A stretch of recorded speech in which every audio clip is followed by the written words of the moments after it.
Our next guest is joining us for the very first time. Please welcome the broker-owner of Danny Davis Real Estate. He is the Danny Davis. There he is, the Danny Davis. What's going on, man? How you doing? How you doing? Very well, thank you. Here to talk about the global strategies, the Right. things that are changing real estate sales right now, virtual tours, online websites. So many things are different now about looking for homes than they ever have been. Exactly. What do you think is some of the most impactful stuff that agents are doing now to market properties that just didn't exist like 10 years ago? You know, so it's no longer just going in and taking photos of a house and putting them on the MLS. Now you're getting drone videos. You're actually trying to tell a story and create a lifestyle so people can see themselves living in the house before they're even there. It really gives the buyer a feel for the property and it helps the seller sell the property. Okay. And is this something that is being widely done right now, or is this something that's just sort of starting to leak into the market slowly? Some agents are doing it. Not a lot of agents are doing it, but I think it's going to be the new protocol for what agents have to do in order to keep up with what top agents are doing. Okay. Is I heard the MLS hasn't adopted this idea of these 3D tours yet, or the idea of having a virtual tour or something available, Right. that they're just still showing pictures. Is that the case still? Well, so they'll show pictures, they'll do virtual tours, but it's basically a virtual tour. When you hear the traditional virtual tour, it's pictures that are just moving. That's a slideshow. It's a slideshow. I just say that's a slideshow. It's a slideshow. That's not exactly. a virtual tour. Exactly. Now the MLS has just adapted videos. They won't let you put your logo or any of your information on it, but they'll actually allow you to download a video so you can see everything. So if you're not doing a video and you're not creating that lifestyle for people, you're almost doing your sellers a bit of a disservice. Okay. And when you say creating that lifestyle, do you mean that buyers today need to be able to see what kind of lifestyle they're going to get from the home? In other words, the home equals the lifestyle? Is that kind of the way they're looking at it? I definitely think so, because they're going to be moving into that home and they're going to be surrounded by the community that they're in. So take videos of the community. You know, I sell a lot on the beach, so I take a lot of videos of, you know, people playing volleyball or people surfing, and just to kind of give them the feel that they're already living in the home, or feel what it would be like to live in the home. Has the technology helped make the sales process more efficient? In other words, buyers only need to see 2-3 properties before they write an offer because they've already vetted so many of them. Right, so buyers have so much information. They have almost as much information as us brokers do because they're searching online. They're going to sites like Realtor.com, Trulia, Zillow, things like that, and they have all that information, although some of the information may not be 100% accurate. They still have the information. They can pull their tax records and see what the people paid for the property.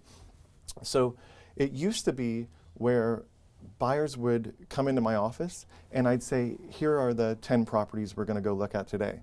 Nowadays, buyers come into my office and they say, here are the 10 properties I want to look at. You know, because they have all the information online there. Do you feel minimalized by that at all as a broker? Do you feel like, gosh, these websites they're taking away the job that I used to enjoy doing? Not at all, because that's only a part of the job. It's only a small part of the job. You know, as a broker, you know, there's still the legalities, there's still the contracts, there's still the negotiation, I feel like that's part of my job. I want the buyers to be able to pick out the houses that they want to see because it appeals to them, not because it appeals to me. You know, how important are these items, these new items, the 3D tours, the Matterport stuff, the real virtual tour, let's call it that, not a slideshow. Right. You know, the drone videos. How does all that play out in the global marketplace, or what are some of the things that add to that? Well, so when you have all the drone videos, when you have the 3D tours, when you have everything where it's almost like the only thing that they haven't seen is the property in person. So somebody can be sitting in China and feel like they've already gone through the house. You know, for instance, we have all of our listings, they go out to 150 different countries. There are 650 plus thousand agents that they go out to worldwide, translated into 19 different languages and translated into 55 different currencies. So it's pretty amazing. They have all that information, and you know, 1 in 12 buyers now is a foreign investor. And 50% of those buyers are cash buyers. And California is the #2 state that they're buying in. So you have to appeal to a global market in San Diego. It seems like this is becoming a big destination for that international. You said 1 in 12, that's a lot. Right. Compare that to other places in the country where it's virtually non-existent. Right. There was something recently that was passed, I believe, that disallowed for people who are international buyers to use cash unless they could source it or something along those lines. Did you feel did you feel that at all? Did you see that affect the marketplace? There was a bit of an impact, but you know, there's still, when you're buying cash, they're gonna want to trace the money, right? So it didn't have a huge impact on the market because there's still ways to get around it, and there's still foreign money that are buying properties. Yeah, foreign money out there that's legit. It's not legitimate, all, right? It's not all illegitimate, right? Exactly. What about individual websites for properties? I see this sometimes. Right. Do you feel like that is a worthwhile thing to do, to create a whole website just for a listing? 100%. We do that on all of our listings. Like I said, we're trying to create a lifestyle, and we want to, if we can drive the traffic for your property to one single portal, whether it be 123mainstreet.com, you go on that website, and most of the time we do a WordPress site, you know, where they can scroll through, they can do the 3D tour, so they're walking through the property basically.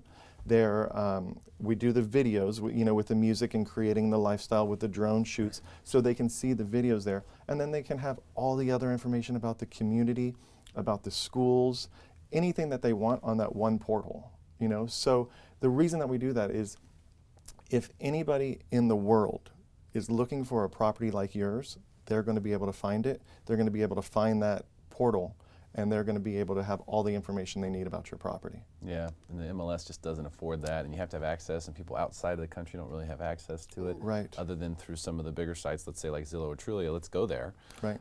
So on the global scene, how do you think the Zillow, Trulia of the world, how do you think those are playing into that global scene? They are, but still, like, I don't think they go far enough into the global scene. That's why we use a different portal altogether, where it's a paid site that we do, but it's translated into 19 different languages. So people can be sitting in China and read about the property in Chinese, so they fully understand it. Okay, so you don't think that they're having an impact internationally, Zillow's out there? I do, because people still go on those sites. They do. But everybody's looking for their properties online, and there's three to four heavy hitters online that really own all the business. Mm-hmm. I just read an article. Zillow just spent, I think, $60 million on their website. You know, so they're really trying to capture everybody that they can to go to their site to search for properties, because, you know, I'm a premier agent on Zillow, so I pay them to advertise my properties and have myself as, you know, a contact, so people can just click and it calls my phone directly. Yeah, that's pretty cool. Okay, Yeah. so it's still having an impact then. It's definitely having an impact. Yeah. Okay, makes sense. Great stuff. Danny, thanks so much for coming in. My pleasure. Really Thanks for appreciate having it. me. Absolutely, great All to right. have you. Stick around for more Smarter San Diego TV, where we guarantee to make you smarter than everyone else, commercial free. All right.